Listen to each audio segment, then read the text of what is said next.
What if you could just, pick up your life, leave everything familiar behind, and start completely fresh in a brand new country? Hmm. Imagine that freedom, right? The new experiences, the blank slate so many of us dream about. It's a thought almost everyone's had at some point, I bet. Oh, absolutely. But here's the really big question, the one that always hangs there. Is it actually a good idea? And that's exactly what we're diving into today. Mm. We've gathered a whole stack of fascinating sources, everything from, you know, raw, honest Reddit discussions to big global reports, insights from immigration experts. Right. And our mission here is really to pull out the most important bits of knowledge to help you understand what it truly means to make such a huge life change.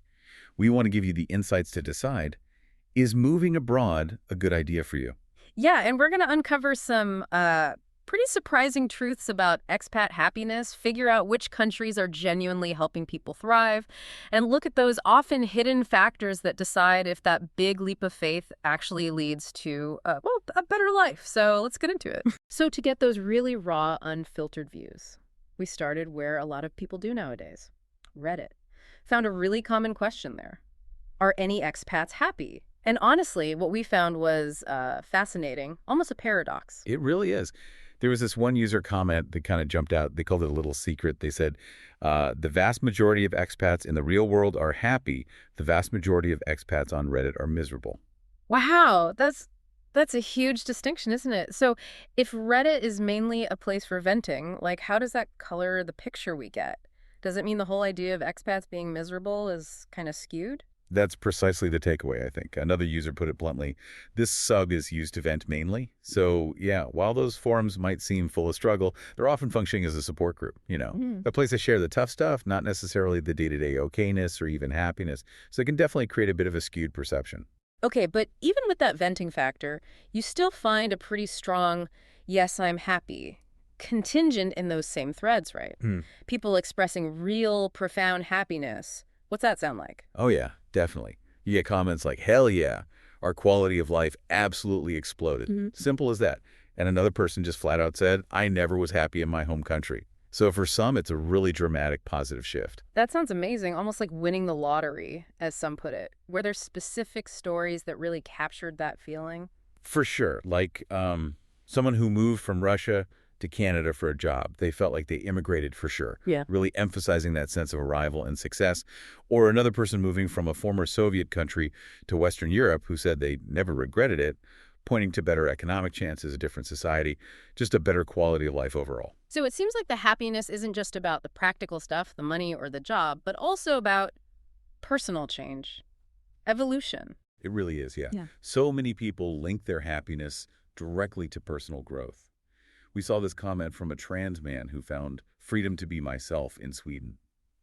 He described it as nothing short of where I'm supposed to be and felt excited to be alive.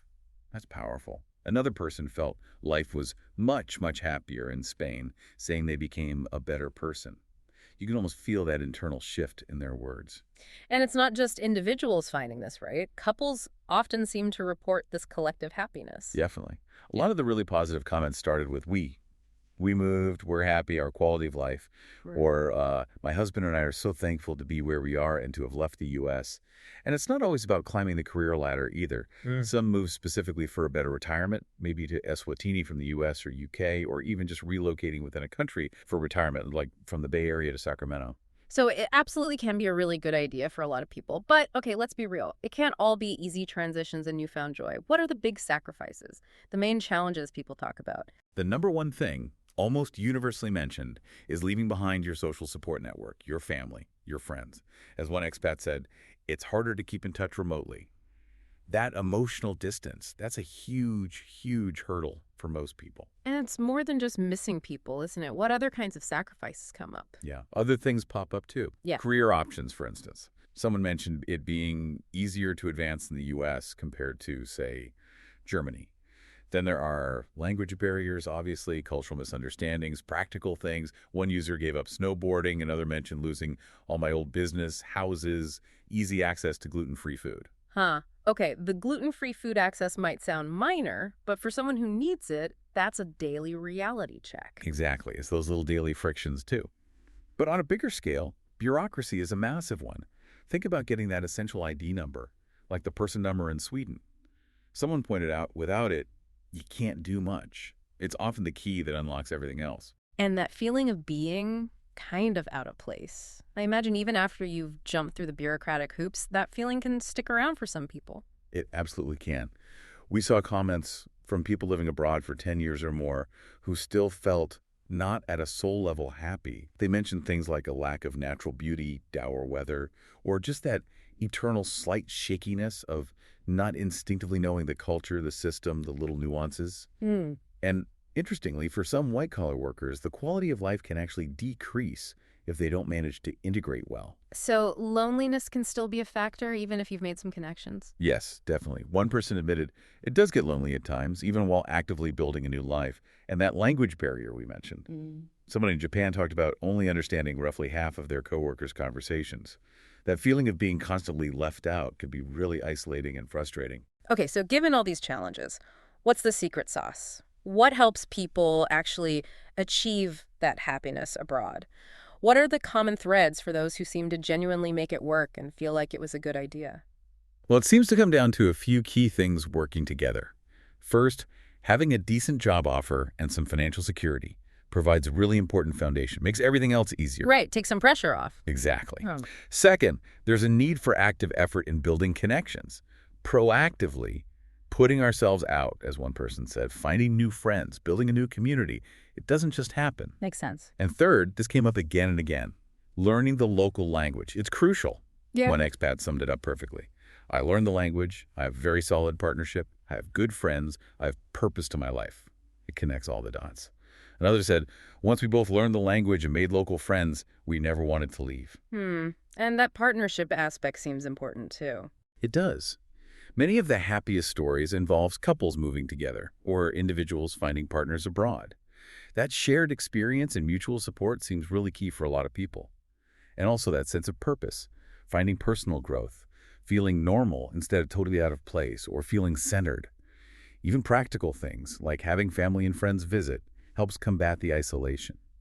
So before we shift gears to the big data, there was this sort of philosophical question bubbling up in those Reddit threads, and it feels really central for you listening and maybe considering this. Is happiness just about changing your location? Can you just move and magically be happier? That's the absolute critical point for anyone thinking about this, isn't it?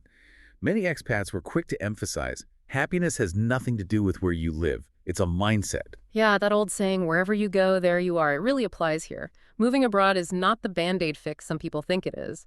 If you have internal stuff going on, moving won't necessarily fix it. You got to address that first, many people suggested. Totally. But it's not like the location has no impact. Several people also pointed out that a new location and different environment can be a good catalyst for a fresh start.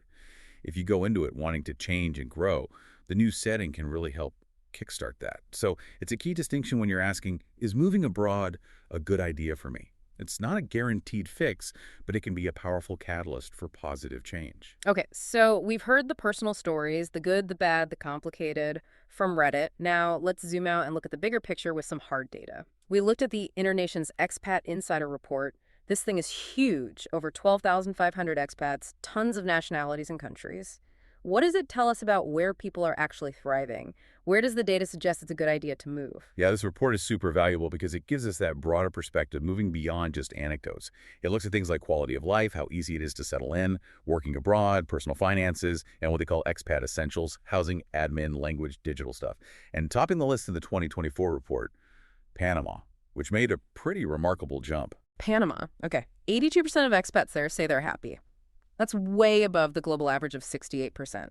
What's Panama doing right? Well, they saw big improvements in the working abroad and quality of life categories. People there praised the affordable public transport, lots of leisure options, and medical care that's seen as affordable, available, and good quality. That's a strong combo. Financially, things look pretty good too. 74% are content, 88% say their disposable income is enough, and housing affordability gets good marks. Plus, apparently it's relatively easy to find housing and get visas. So, ticking a lot of practical boxes that make life smoother. Okay, and Mexico is right up there too at number 2. I feel like I hear a lot about Mexico being popular. What's the data story there? Mexico is consistently strong. Nearly 9 out of 10 expats 89% report being happy there. It gets top marks year after year. For friendly people, 86% rate the locals positively, and it's considered very easy to settle into. 85% feel welcome. The slight dip from first to second place this time seems due to a small drop in its personal finance score and ongoing safety concerns. Only 66% feel safe there compared to 80% globally. So hugely welcoming socially, but with some definite drawbacks you need to be aware of. Gotcha. So beyond those top two, were there any rising stars, countries making big improvements for expats recently?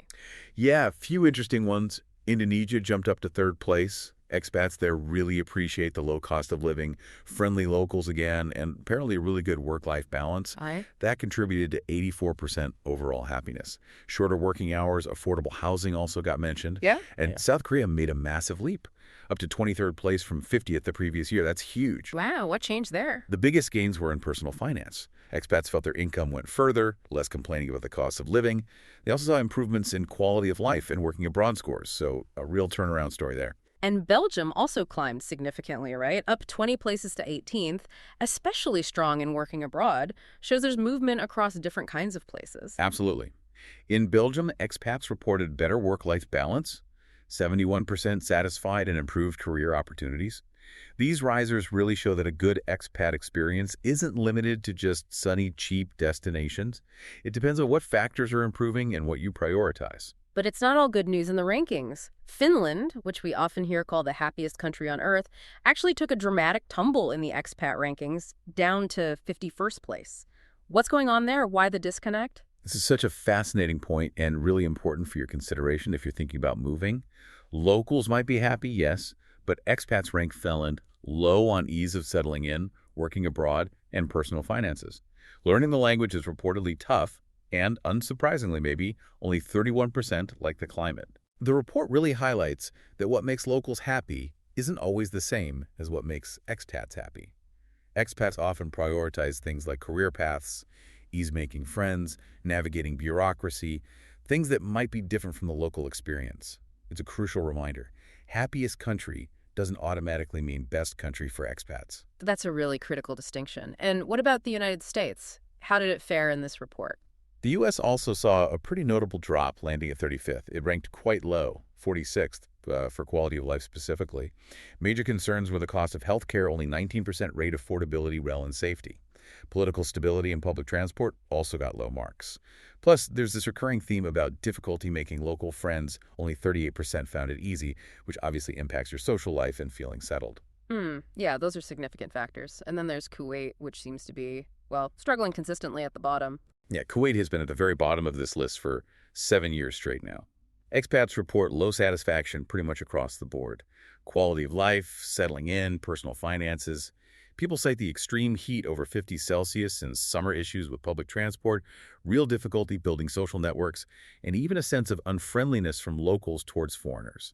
So for many expats reporting this survey, it's clearly not felt like a good move year after year. Okay, so we've got the personal stories from Reddit, the big picture data from InterNations.